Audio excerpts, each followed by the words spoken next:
Hello students, how are you all. Welcome back to my YouTube channel. My name is Rafaqat. जैसा कि आप सभी को पता है, क्लास 10th का एक्सरसाइज 3.1 अपना चल रहा था, जिसके अंदर क्वेश्चन नंबर 4 का फर्स्ट और सेकंड पार्ट भी अपन कंप्लीट कर चुके थे। आज की वीडियो में डिस्कस करने वाले हैं बच्चों क्वेश्चन नंबर 3 और क्वेश्चन नंबर 4। ठीक है, तो इसमें देखिए वही करना है जो लास्ट वाली वीडियो में किया था। सबसे पहले आपको चेक करना है कि कंसिस्टेंट है कि इनकंसिस्टेंट। मैंने आपको बताया था कि इक्वेशन कंसिस्टेंट कब होती है, जब किसी इक्वेशंस के सॉल्यूशन मिलते तो वो कंसिस्टेंट होती है, जब किसी इक्वेशन के सॉल्यूशन नहीं मिलते तो वो इनकंसिस्टेंट होती है। तो आपको पता है बच्चों, यहाँ टोटल 3 केसेस होते हैं। जैसे कि मान लो 2 इक्वेशंस आपके पास दे रखी है। पहली इक्वेशन है a1x plus b1y plus c1 equals to 0, और जो दूसरी इक्वेशन है वो आपके पास है a2x plus b2y plus c2 equals to 0। ये आपके पास 2 इक्वेशंस है। अब आप क्या करते हैं, यहाँ पर ये जो कोफिशिएंट्स होते हैं, इन कोफिशिएंट्स का आपको निकालना होता है रेशियो। ठीक है, अब ये रेशियो निकालते हैं, फिर उनके लिए अलग अलग कंडीशंस अपन यहाँ देखते हैं। जैसे कि पहला रेशियो होता है a1/a2 का, और दूसरा होता है b1/b2 का। पहले इन दोनों को चेक किया जाता है, ये इक्वल आ रहे हैं या नहीं आ रहे। अगर ये इक्वल नहीं आ रहे तो ये पहला केस आपका बन जाता है। ठीक है, दूसरा केस अपन देखते हैं a1/a2 इक्वल है किसके, b1/b2 के। अब ये दोनों इक्वल है तो आपको आगे जाना पड़ता है और c1/c2 को चेक करना पड़ता है। तो c1/c2 जो है वो बराबर आ भी सकता है और नहीं भी आ सकता। तो मान लेते हैं यहाँ पर बराबर आ रहा है, और अगले वाले केस में अपन इसको बराबर नहीं लेंगे। तो यहाँ लिखेंगे a1/a2 इक्वल है b1/b2 के, लेकिन इक्वल नहीं है c1/c2 के। तो ये 3 केसेस होते हैं, ध्यान रखना। इन 3 केसेस में जो फर्स्ट केस है, यहाँ पर लाइन होती है आपके पास कंसिस्टेंट। ठीक है, इस वाले केस में भी लाइन होती है कंसिस्टेंट, क्योंकि आपको पता है बच्चों, यहाँ पर लाइन इंटरसेक्ट करती है, और इंटरसेक्ट करेगी तो इसका सॉल्यूशन मिलेगा, और सॉल्यूशन मिलेगा तो कंसिस्टेंट होगी। यहाँ पर लाइन कोइंसिडेंस होती है, एक के ऊपर एक होती है। एक के ऊपर एक होने की वजह से यहाँ पर भी लाइन का सॉल्यूशन मिलेगा, इस वजह से भी कंसिस्टेंट है। यहाँ पर लाइन पैरेलल होती है, पैरेलल होने की वजह से किसी तरह का सॉल्यूशन यहाँ नहीं मिलने वाला है, और जब सॉल्यूशन नहीं मिलेगा तो ये आपके पास हो जाएगा इनकंसिस्टेंट। आपको पहले भी बताया था, स्टडी कराई थी यहाँ पर। अब क्वेश्चन लेते हैं ये वाले को। सबसे पहले चेक करेंगे कंसिस्टेंट और इनकंसिस्टेंट। तो इसके लिए मुझे a1/a2 b1/b2 और c1/c2 को चेक करना है। तो देखिए बच्चों, यहाँ पर मैं इससे a1 निकलेगा, b1 निकलेगा और c1 निकलेगा, दूसरे वाले से a2 b2 c2 निकलेगा। तो देखिए यहाँ पर मैं a1 की वैल्यू निकालता हूं, तो आप कहोगे सर 2 है, b1 की वैल्यू निकालूंगा तो 1। अब क्योंकि यहाँ कुछ नहीं है तो 1 कहलाएगा। c1 की वैल्यू कितनी है बच्चों, -6। ऐसी a2 की वैल्यू देखते हैं। यहाँ पर a2 की वैल्यू आपके पास 4 है, b2 की वैल्यू -2 है, और आपके पास c2 की जो वैल्यू आएगी वो आएगी -4। ठीक है, अब अपन रेशियोज निकालेंगे बच्चों। रेशियोज में सबसे पहले a1/a2 को निकालेंगे। तो a1 आपके पास 2 है, a2 आपके पास 4 है। ये दोनों 2 से कट जाएंगे, 1/2, तो रिजल्ट आएगा 1/2। फिर आप b1/b2 को निकालेंगे। चलिए b1/b2 को निकालते हैं। तो b1 1 है और b2 आपके पास -2 है। अब आप देखेंगे बच्चों, माइनस कभी नीचे रखते तो स्टैंडर्ड फॉर्म कहता है कि माइनस को ऊपर रखो, तो ये आ जाएगा -1/2। अब c1/c2 को निकालते हो बच्चों, तो c1/c2 निकालने जा रहे हैं। तो c1 आपके पास है -6, और फिर आएगा -4। आप देखेंगे यहाँ पर ये दोनों माइनस कट जाएंगे, और 2 से ये दोनों भी कट होगा 3 टाइम और 2 टाइम। रिजल्ट आपके पास आएगा 3/2। क्लियर।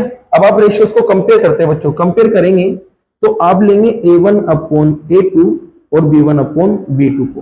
a1/a2 आप देखेंगे 1/2 आया है, और b1/b2 आप देखेंगे तो माइनस का 1/2 आया है। तो ये इक्वल नहीं है बच्चों, और इक्वल नहीं है तो देख सकते हैं कौन सा केस है। आप कहोगे सर ये वाला केस है, और ये वाले केस में लाइंस कैसी होती है, कंसिस्टेंट होती है। इक्वेशन कंसिस्टेंट होती है, तो ये लिख देंगे कि यार इक्वेशन तो हमारी कंसिस्टेंट है। ठीक है, अब आगे की बात पढ़ते हैं। यहां तक की बात हो चुकी है, अब आगे की बात देखते हैं। इसमें क्या लिखा हुआ है। इसमें कहा है कि अगर ये कंसिस्टेंट है तो इसको ग्राफिकली आपको सॉल्व करना है, मतलब इसका आपको ग्राफ भी बनाना है। ठीक है, तो चलिए ग्राफ बनाते हैं। तो ग्राफ के लिए बच्चों इन इक्वेशंस को लिखते हैं। और मैंने कहा था जब भी ग्राफ बनाते तो इक्वेशन उस तरह की आप इस्तेमाल करते जिसमें एक्स वाई तो इधर है और नंबर उधर है, जिससे कि क्या होता है, स्टेप बच जाती है। तो मैं क्या करूंगा, जब ग्राफ बनाऊंगा तो 6 को इधर पहुंचा दूंगा, और इसमें भी ग्राफ बनाऊंगा तो 4 को इधर पहुंचा दूंगा। तो मैं डायरेक्ट पहुंचा कर लिखने वाला हूं शक्ल यहाँ पर। तो देख सकते हैं बच्चों, यहाँ पर इसकी शक्ल में क्या लिखूंगा, तो लिखूंगा यहाँ पर 2x प्लस का y, 6 उधर जाएगा तो प्लस का 6, और ऐसे बच्चों यहाँ पर देखो 4x माइनस का 2y इक्वल टू 4। ये मैंने लिख दिया। अब यहाँ पर क्या करना है, x बराबर 0 रखना है, y बराबर 0 रखना है। यहाँ पर भी x बराबर 0 और y बराबर 0 रखना है। फिर यहाँ पर अपन को पॉइंट निकालना है। तो बच्चों सबसे पहले रखेंगे आप x इक्वल टू 0। यहाँ पर भी क्या करेंगे, x इक्वल्स टू 0 रखेंगे। चलिए रखते हैं। जब यहाँ x की जगह आप 0 रखेंगे तो 2 मल्टीप्लाई बाय 0 प्लस का y और इक्वल में 6। 0 को 2 से मल्टीप्लाई करेंगे 0 और y प्लस करेंगे तो y आ जाएगा और इक्वल में आपके पास 6। ये पहला पॉइंट आपको मिल चुका है। इसी बच्चों यहाँ पर अब आप क्या करेंगे, y इक्वल्स टू 0, पहले तो x इक्वल्स टू 0 रखा था, अब y इक्वल्स टू 0 आप रखेंगे। तो y इक्वल्स टू 0 जब आप रखेंगे तो यहाँ देखिए 2x as it is, y की जगह 0 और इक्वल में 6। क्लियर। अब आप देखेंगे बच्चों ये दोनों प्लस होंगे तो 2x बनेगा, यहाँ 2x आ गया और यहाँ पर बच्चों आपके पास रिजल्ट आएगा 6, क्योंकि प्लस होंगे तो 2x बनेगा। अब x को निकालेंगे तो 2 डिवाइड में चला जाएगा बच्चों, तो देखिए यहाँ पर ये 2 डिवाइड में जाएगा तो आपके पास आएगा x is equals to 6 upon 2, cut हो जाएगा तो कितना मिलेगा 3। तो आपके पास ये देखो पॉइंट मिल गया, x इक्वल्स टू कितना 3। इसकी टेबल बना लेते हैं बच्चों। तो टेबल कैसे बनेगी देखना इधर ध्यान से। यहाँ था x, यहाँ था y। देखिए सबसे पहले x की जगह आपने 0 रखा तो y आपको 6 मिला। फिर आपने y की जगह 0 रखा तो x आपको कितना मिला, देखो y की जगह जब आपने 0 रखा तो x आपको कितना मिला बच्चों, देखो यहाँ गड़बड़ हो गई, यहाँ 3 कर लेना तो x आपके पास 3 आ जाएगा। ठीक है, तो यहाँ पर आपके पास ये बन चुका है। अब इसी सेम काम आप करेंगे इसके अंदर। इसके अंदर भी क्या करेंगे, सबसे पहले x की वैल्यू 0 रखेंगे, तो 0 रखेंगे तो 4 इंटू 0 माइनस 2y और इक्वल में 4, ये 0 बन जाएगा बच्चों। और 0 को 2y में आप माइनस करेंगे तो 2y ही आएगा और यहाँ पर 4 एज इट इज। y को जब आप निकालेंगे बच्चों तो 2 डिवाइड में चला जाएगा तो आपके पास आएगा 4 अपॉन में माइनस 2। कैंसिल करेंगे बच्चों यहाँ पर तो आपके पास माइनस का 2 आ जाएगा, कट करेंगे आप तो माइनस का 2 आएगा। इसी बच्चों क्या करेंगे, y इक्वल्स टू 0 रखेंगे, तो y इक्वल्स टू 0 रखेंगे तो रखिए यहाँ पर 4 as it is, x as it is, minus as it is, 2 as it is, y की जगह 0 आ जाएगा और इक्वल में 4 आ जाएगा। अब आगे सोल्व करते हैं बच्चों इसको। तो यहाँ देखिए बच्चों ये दोनों तो 0 बन जाएंगे, बचा क्या रह जाएगा 4x और बराबर में क्या बचा रहेगा 4। x को जब आप निकालेंगे तो 4 डिवाइडेड बाय 4 कट करेंगे तो 1 आ जाएगा, तो x की वैल्यू आपको 1 मिल चुकी है। अब देखिए बच्चों यहाँ पर आपको करना क्या है, यहाँ पर आपको वैल्यू रखना है, मतलब टेबल बनाना है पहले, फिर उसके अंदर वैल्यू रखना है। तो देखो यहाँ पर ये x आ गया, ये y आ गया। अब देखो यहाँ पर यहाँ से शुरू करा था आपने, x की जगह आपने 0 रखा तो y कितना मिला माइनस का 2। फिर आगे देखिए आपने y 0 रखा तो y 0 रखने पर x आपको मिला 1। तो ये आपके पास यहाँ तक का काम हो चुका है। अब इन दोनों टेबल की हेल्प से आप ग्राफ बनाएंगे। अब आप देख सकते हैं बच्चों ग्राफ के अंदर जो नंबर है वो 6 तक जा रहा है, मैक्सिमम नंबर 6 तक जा रहा है। ठीक है, और इसमें 2 तक जा रहा है। तो ग्राफ बनाते हैं अपन यही बनाएंगे, इसको आप पहले नोट कर लीजिए, फिर रफ करके मैं यही ग्राफ बना देता हूं। तो देखिए बच्चों ग्राफ बनाते हैं अब अपन। तो ग्राफ के अंदर देखिए सबसे पहले 2 लाइन बनाएंगे, एक तो x वाली और एक y वाली लाइन। ये आपके पास x हो गया, ये y हो गया। ठीक है, अब देखिए यहाँ पर देखेंगे कि 6 तक नंबर है तो एक एक का गैप देंगे जिसमें भी काम आ जाएगा। तो यहाँ 1 आ जाएगा, यहाँ 2 आ जाएगा, यहाँ 3, यहाँ 4, यहाँ 5 और यहाँ 6। तो 1 2 3 4 5 6 आ जाएगा। इसी ऊपर भी 6 तक लिख लेते हैं, 1 2 3 4 5 और 6। तो ये आ गया आपके पास यहाँ पर। अब देखिए माइनस में कहां तक जा रहा है वो देखिए, तो माइनस में 2 तक जा रहा है। तो यहाँ पर देखिए बच्चों ये माइनस का 1 आ जाएगा और यहाँ माइनस का 2, ये y वाली लाइन होती है और इसमें यहाँ माइनस का 1 आ जाएगा और इसमें माइनस का 2 यहाँ आ जाएगा। चलिए पॉइंट लगाते हैं।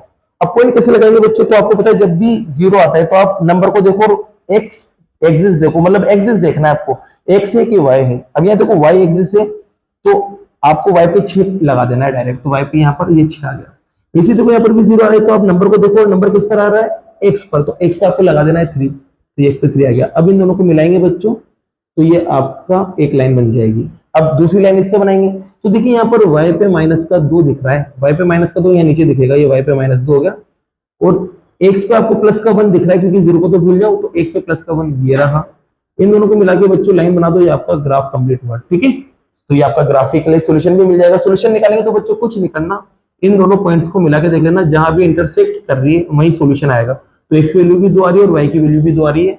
ये क्या है बच्चों आपका आंसर है। तो x इक्वल्स टू आपके 2 मिल गया और y इक्वल्स टू आपके 2 मिल गया। और यहाँ पर बच्चों स्केल लिख लेना, जैसा कि मैंने आपको लास्ट वाली वीडियो में बताया, वहां से देख के आप कर सकते हैं कि स्केल कैसे लिखना है। ठीक है, तो इसी के साथ बच्चों आपका क्वेश्चन नंबर 3 कंप्लीट होता है। सबसे पहले आपने चेक करा था कंसिस्टेंट इनकंसिस्टेंट, फिर उसके बाद आपने इसका ग्राफ बनाया था। अगर ये इनकंसिस्टेंट होता तो इसका ग्राफ नहीं बनाते आप। ठीक है, अब लेते हैं बच्चों अगला क्वेश्चन। अब अगला क्वेश्चन आपके पास ये रहा, तो इस अगले वाले क्वेश्चन में भी चेक करेंगे कि कंसिस्टेंट है कि इनकंसिस्टेंट है। तो देखिए सबसे पहले यहाँ पर देखेंगे a1 कितना है, तो आप कहोगे सर a1 आपके पास 2 है, b1 आपके पास माइनस का 2 है और c1 आपके पास कितना है माइनस का 2।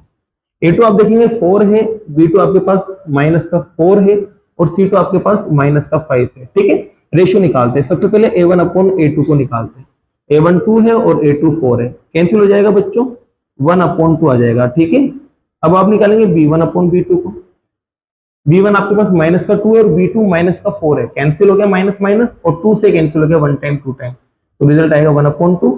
इसी बच्चों C1 अपॉन C2 को भी निकालेंगे। C1 कितना है, माइनस का 2, C2 है माइनस का 5, माइनस माइनस कैंसिल हो गया तो 2 अपॉन 5 आया। अब आप चेक करेंगे A1 अपॉन A2 को B1 अपॉन B2 के साथ कि इक्वल आ रहा है या नहीं, तो आप कहोगे A1 अपॉन A2 2 है और B1 अपॉन B2 भी 2 है, तो ये दोनों तो इक्वल है। अब B1 अपॉन B2 को चेक करेंगे C1 अपॉन C2 के साथ, तो B1 अपॉन B2 तो 1 अपॉन 2 था और C1 अपॉन C2 2 अपॉन 5 था। बताओ इक्वल है क्या? आप कहोगे सर इक्वल नहीं है, तो यहाँ नॉट इक्वल आ जाएगा। ये आपका केस बन चुका है। अब आप देखिए केस कौन सा है, तो आप कहोगे ये वाला केस है सर। तो इस केस में जो लाइन होती है वो कैसी होती है, इनकंसिस्टेंट। तो ये इनकंसिस्टेंट है। अब इनकंसिस्टेंट है तो इसका ग्राफ बनाने की जरूरत नहीं है, क्योंकि यहाँ साफ साफ लिखा हुआ है अगर कंसिस्टेंट होगा तो आपको ग्राफ बनाना है, अदरवाइज आपको ग्राफ नहीं बनाना है। तो इसी के साथ बच्चों ये क्वेश्चन नंबर 4 भी आपका कंप्लीट होता है। अब बाकी के जो क्वेश्चंस है वो नेक्स्ट वीडियो में करते हैं। अगर वीडियो पसंद आई और ये क्वेश्चंस आपको समझ आए हो तो वीडियो को लाइक कीजिए, चैनल को सब्सक्राइब कीजिए। Thank you so much.